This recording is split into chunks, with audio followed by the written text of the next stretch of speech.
Hello ಎಲ್ರಿಗೂ ನಮಸ್ಕಾರ. ನಾನಿಲ್ಲಿ ಇಡ್ಲಿ ಮತ್ತು ಟೊಮ್ಯಾಟೊ ಚಟ್ನಿ ಮಾಡ್ಕೊತಿದ್ದೀನಿ. ಅದನ್ನು ನಿಮ್ಮೊಟ್ಟಿಗೆ ಕೂಡ ಶೇರ್ ಮಾಡ್ಕೊತಿದ್ದೀನಿ. ಒಂದು ಗೆಡ್ಡೆಯಷ್ಟು ಬೆಳ್ಳುಳ್ಳಿ, ಮುಕ್ಕಾಲು ಭಾಗದಷ್ಟು ಈರುಳ್ಳಿ, ಒಂದು ಟೊಮ್ಯಾಟೊನ ಹಾಕಿ ಚೆನ್ನಾಗಿ ಫ್ರೈ ಮಾಡಿಕೊಂಡು ಅದರ ನಂತರ ಸ್ವಲ್ಪ ಉದ್ದಿನಬೇಳೆ, ಕಡಲೆಬೇಳೆ, ಒಣಮೆಣ್ಸಿನ್ಕಾಯಿ ಮತ್ತು ಅರ್ಧ ಬ್ಯಾಡಗೆ ಮೆಣಸಿನ್ಕಾಯಿನ ಹಾಕಿ ಚೆನ್ನಾಗಿ ಫ್ರೈ ಮಾಡ್ಕೊತಿದ್ದೀನಿ. ಮತ್ತು ಸ್ವಲ್ಪ ಕರಿಬೇವಿನ ಎಲೆಗಳನ್ನ ಹಾಕ್ತಾಯಿದ್ದೀನಿ. ಇದ್ರ ವಿಡಿಯೋ ಕ್ಲಿಪ್ ಮಿಸ್ ಆಗಿದೆ, ಅದಕ್ಕೆ ಈ ಥರ ಹೇಳ್ತಾ ಇದ್ದೀನಿ. ಇದಾದ ನಂತರ ಸ್ವಲ್ಪ ತೆಂಗಿನಕಾಯಿ ತುರಿನ ಸೇರಿಸ್ಕೊಂಡು ಚೆನ್ನಾಗಿ ಮಿಕ್ಸ್ ಮಾಡ್ಕೊತಿದ್ದೀನಿ. ಟೊಮೆಟೊ ಹಾಕಿದಾಗ ಸ್ವಲ್ಪ ಪುಡಿ ಉಪ್ಪನ್ನು ಸೇರಿಸಿ ಬೇಗ ಬೇಯುತ್ತೆ. ಸೊ ಈಗ ಒಂದು ಹಿಡಿಯಷ್ಟು ಕೊತ್ತಂಬರಿ ಸೊಪ್ಪನ್ನು ಚೆನ್ನಾಗಿ ವಾಶ್ ಮಾಡಿ ಕಟ್ ಮಾಡಿಕೊಂಡು ಇದ್ರ ಜೊತೆಗೆ ಸೇರಿಸ್ಕೊಂಡಿದ್ದೀನಿ. ಈಗ ಫ್ಲೇಮ್ನ ಆಫ್ ಮಾಡಿಕೊಂಡು ಚೆನ್ನಾಗಿ ಮಿಕ್ಸ್ ಮಾಡ್ಕೊತಿದ್ದೀನಿ.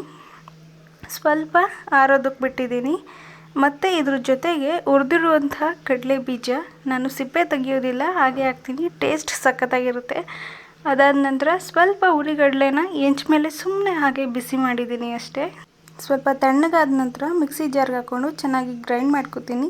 ಇದ್ರ ಜೊತೆಗೆ ಸ್ವಲ್ಪ ಕಲ್ಲುಪ್ಪು, ಅಂದರೆ ರುಚಿಗೆ ತಕ್ಕಷ್ಟು, ಸ್ವಲ್ಪ ಹುಣಸೆಹಣ್ಣು ಹಾಕ್ಕೊಂಡಿದ್ದೀನಿ. ಬಟ್ ಅದು ಹೇಳಲಿಲ್ಲ, ಮರ್ತುಬಿಟ್ಟೆ. ಈ ಥರ ತರ್ತರಿಯಾಗಿ ರುಬ್ಕೊಂಡಿದ್ದೀನಿ. ಪೂರ್ತಿ ತರಿನೂ ಅಲ್ಲ, ಪೂರ್ತಿ ನುಣ್ಣಗೂ ಇಲ್ಲ. ಅದಾದ ನಂತರ ಒಗ್ಗರಣೆ ಕೊಟ್ಕೊಳ್ಳೋಣ. ಇಲ್ಲಿ ಬಾಣಲೆ ಇಟ್ಟು ಸ್ವಲ್ಪ ಸಾಸಿವೆ ಎಣ್ಣೆ ಹಾಕಿ ಸಾಸಿವೆ ಚೆನ್ನಾಗಿ ಸಿಡ್ದಾದ ನಂತರ ಒಂದು 5-6 ಎಲೆ ಕರಿಬೇವು ಎಲೆಗಳನ್ನ ಹಾಕಿ ಚೆನ್ನಾಗಿ ಸಿಡಿಸ್ಕೊಂಡೆ. ಸ್ವಲ್ಪ ಅದನ್ನು ಬಾಡಿಸ್ಕೊಂಡು ಗ್ರೈಂಡ್ ಮಾಡಿರುವಂಥ ಟೊಮ್ಯಾಟೊ ಚಟ್ನಿಯನ್ನು ಅದ್ರ ಜೊತೆಗೆ ಹಾಕಿ ಫ್ಲೇಮ್ನ ಆಫ್ ಮಾಡ್ತೀನಿ. ಅದಾದ ನಂತರ ಚೆನ್ನಾಗಿ ಮಿಕ್ಸ್ ಮಾಡ್ಕೊತೀನಿ. ನೆಕ್ಸ್ಟ್ ಇಲ್ಲಿ ಇಡ್ಲಿ ಹಿಟ್ಟು ಚೆನ್ನಾಗಿ ಫರ್ಮೆಂಟೇಷನ್ ಆಗಿತ್ತು. ಮತ್ತೆ ಇನ್ನೊಂದು ಸಲ ಅದನ್ನು ಮಿಕ್ಸ್ ಮಾಡ್ಕೊತಾ ಇದ್ದೀನಿ ಚೆನ್ನಾಗಿ. ಈ ಕಡೆ ಇಡ್ಲಿ ಪ್ಲೇಟ್ಸ್ನೆಲ್ಲ ವಾಶ್ ಮಾಡಿಕೊಂಡು ಎಣ್ಣೆನ ಸ್ಪ್ರಿಂಕಲ್ ಮಾಡ್ಕೊತಾ ಇದ್ದೀನಿ. ಅದಾದ ನಂತರ ಒಂದೊಂದೇ ಪ್ಲೇಟ್ಸ್ಗೆ ಇಡ್ಲಿ ಹಿಟ್ಟನ್ನು ಹಾಕ್ಕೊಳ್ತಾ ಇದ್ದೀನಿ. ಇಲ್ಲಿ ಇಡ್ಲಿ ಪಾತ್ರೆಗೆ ಸ್ವಲ್ಪ ನೀರನ್ನು ಹಾಕಿ ಬಿಸಿ ಮಾಡೋದಕ್ಕೆ ಇಟ್ಟಿದ್ದೆ, ಅದು ಚೆನ್ನಾಗಿ ಕುದೀತಾ ಇತ್ತು. ಅದಾದ ನಂತರ ಒಂದೊಂದೇ ಇಡ್ಲಿ ಪ್ಲೇಟ್ಸ್ಗಳನ್ನ ಪಾತ್ರೆ ಒಳಗಿಟ್ಟು ಬೇಯಿಸೋದಕ್ಕೆ ಮುಚ್ಚಿಡ್ತಾ ಇದ್ದೀನಿ. ಒಂದು 10-15 ನಿಮಿಷ ಬೇಯಿಸ್ಕೊಂಡ್ರೆ ಸಾಕಾಗುತ್ತೆ ಅನಿಸುತ್ತೆ.